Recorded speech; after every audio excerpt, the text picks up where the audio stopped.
Welcome to another video from DIY Daily. We're looking into a fuel pressure fault code on this 2015 Nissan Juke today. DCI engine in this one. Basically it's cutting out at times. Sometimes it'll be alright for about 20-30 miles and it'll randomly just shut down while driving. It's done it about 3 or 4 times now, but we've been having a bit of trouble finding it because it's so intermittent. Basically when it does it, it just shuts down. The engine light comes on the dash. Every time I read it, it's got some different codes in it actually at the minute, but just before I clear this, I thought I'd get it in video. The main one that keeps coming back, that is the main issue, is a P0087 relating to the fuel pressure. So we're going to look into this fault now and run you through what we've done. Just before we get into the video, if you haven't already subscribed to the channel, just click on the red subscribe button below to make sure you don't miss out on any future content. And if you check out the description below at any point, we'll put links to all the parts used and all the tools, and links to where you can get them all from as well. So, but we'll get into it now and show you the outcome. Right, so the first thing we're going to check is the fuel pressure regulator. Quite a common issue on these, but they don't actually list them separately. They only list them as part of a full new fuel pump.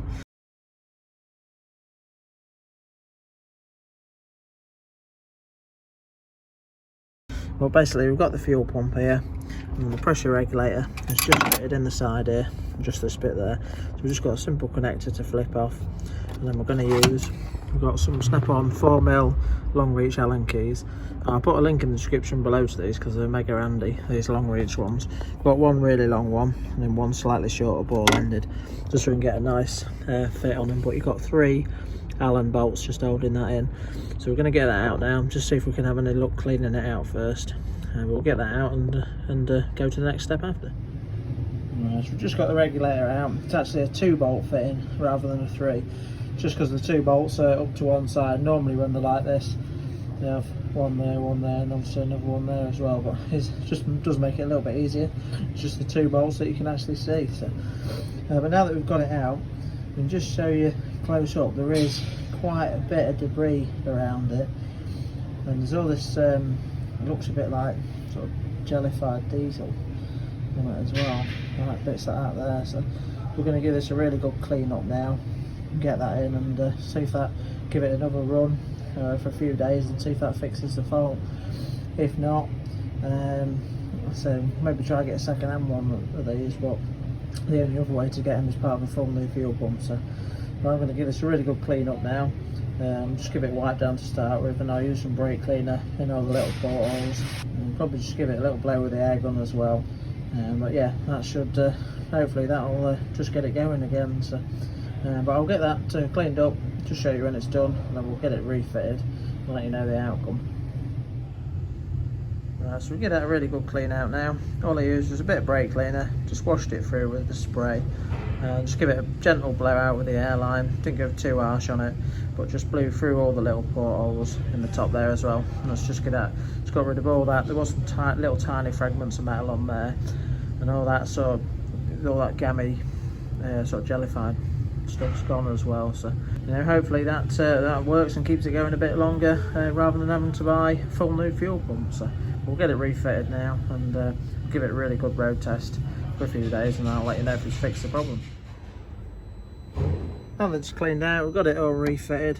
I couldn't show you just fitting it on camera because I didn't have out to hold the camera today, but the only thing that I did do is just undo this little, you can either use a flat bladed screwdriver or a 7mm socket. Just undo that and pull that hose back. Then because of the connection there, it just twists up and out of the way. Just gives you a little bit more room just to get it fitted. And just before I popped it in, I did just give it a quick clean around where the seal sits in there as well.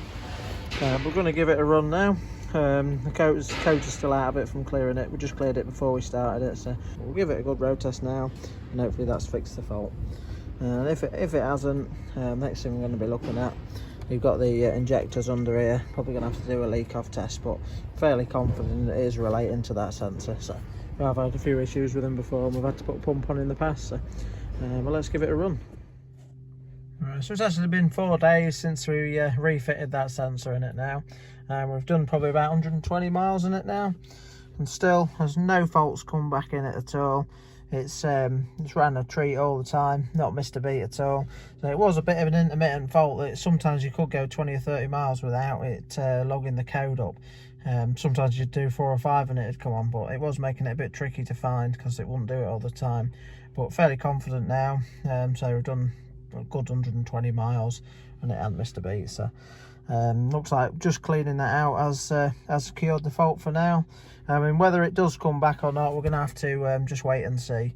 There's a possibility it will do, and if it does, we're going to have no choice but to put a new pump on it with a to get the sensor and to fix it properly. But for now, hopefully we'll just keep running it and see if that does the job.